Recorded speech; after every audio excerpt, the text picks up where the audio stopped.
क्या आपको भी लगता है कि पेट्रोल के दाम 100 रुपये से ज़्यादा सिर्फ़ और सिर्फ क्रूड ऑयल की वजह से है? यदि हाँ, तो आज का ये वीडियो आपका माइंडसेट बदल देगा। नमस्ते दोस्तों, आज हम बात करेंगे इंडिया के फ्यूल प्राइसेस की पूरी सच्चाई के बारे में। 2004 से 2026 तक क्या बदला, क्यों बदला और इसका हम पर क्या असर हो रहा है। तो चलिए शुरू करते हैं। 2004 से 2014 तक पेट्रोल और डीजल रिलेटिवली सस्ते थे और हम यह भी जानते हैं कि 2014 से सरकार बदली, बीजेपी का दौर आया। लेकिन असली खेल यहाँ था सब्सिडी का। सरकार कंपनीज़ को सब्सिडी देती थी और डिफरेंस को कवर करने के लिए ऑयल बॉन्ड्स जारी करती थी। यानी कि आप पैसे कम दे रहे थे लेकिन सरकार कर्ज ले रही थी। 2004 से 2007 तक पेट्रोल के जो प्राइसेस थे वह 38 टू 40 रुपीज़ पर लीटर था। 2007 से 2010 में यह 48 टू 52 रुपीज़ पर लीटर हुआ। 2010 से 2014 में यह 66 टू 70 रुपीज़ पर लीटर हुआ और फिर 2014 से 2016 में यह 61 टू 64 रुपीज़ पर लीटर हुआ। 2016 से 2019 में 74 टू 77 रुपीज़ पर लीटर, 2019 से 2022 में 90 टू 94 रुपीज़ पर लीटर और 2022 से 2026 में 99 टू 102 रुपीज़ पर लीटर टिल 15 मई 2026 तक का यह डेटा है। तो इन 22 सालों में फ्यूल प्राइसेस जो है वह डबल से भी ज़्यादा बढ़े हैं। अब थोड़ा ऑयल बॉन्ड्स को समझने की कोशिश करते हैं। सरकार जो है IOUs इशू करती थी ऑयल कंपनीज़ को।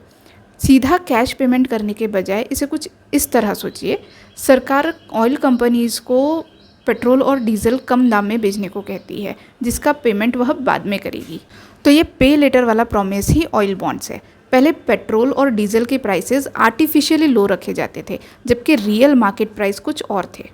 इससे ऑयल कंपनीज जैसे कि भारत पेट्रोलियम हो गए, हिंदुस्तान पेट्रोलियम हो गया, इंडियन ऑयल कॉरपोरेशंस हो गए, इनको लॉस उठाना पड़ा क्योंकि सरकार जो है वह डायरेक्ट कैश देने के बजाय ऑयल बॉन्ड्स जारी करती थी। फॉर एग्जाम्पल, सरकार को 1000 करोड़ रुपीज़ का कैश देना है तो वह उतने का कैश देने के बजाय बॉन्ड इशू करती थी और जिसे वह विथ इंटरेस्ट देने का प्रॉमिस करती थी। अब ऑयल कंपनीज जो है इस बॉन्ड को टिल मैच्योरिटी तक होल्ड कर सकते थे या फिर उसे मार्केट में बेच देते थे कैश रेज करने के लिए। अब 10 से 20 साल बाद जो है सरकार को प्रिंसिपल अमाउंट यानी कि 1000 रुपीज़ फॉर एग्जाम्पल जो हमने लिया था वो प्लस विथ इंटरेस्ट उसे पे करना था।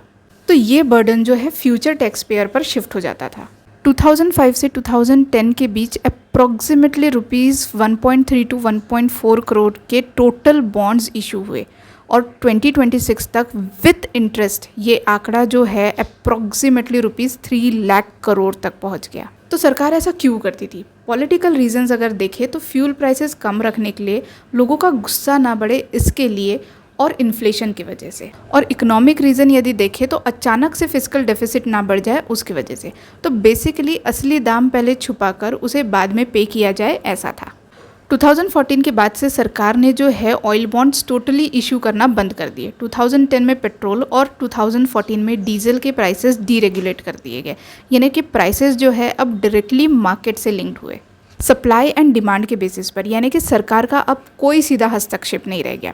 मूल्य नियंत्रण मुक्ति इसे कहते हैं, यानी कि प्राइस डीरेगुलेट करना। अब सरकार जो है वह एक्साइज ड्यूटी द्वारा ज़्यादा कमाने लगी, यानी कि अब कोई हिडन सब्सिडी नहीं है, सीधा टैक्स कलेक्शन है। 2015 से 2026 में सरकार ने जो है रेगुलरली इंटरेस्ट पे किया है और मैच्योरिटी होने पर प्रिंसिपल अमाउंट भी।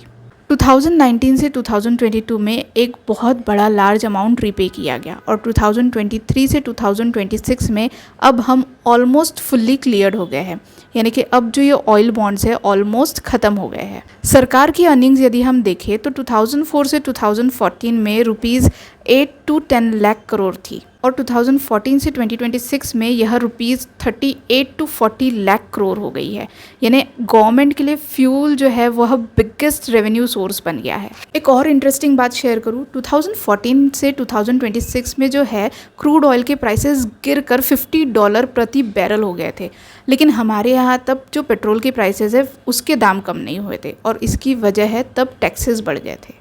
और आज की स्थिति यदि हम देखें तो क्रूड ऑयल जो है $122 प्रति बैरल है और पेट्रोल के दाम यदि हम देखें तो 108 रुपीज़ पर लीटर और डीजल 98 रुपीज़ पर लीटर है।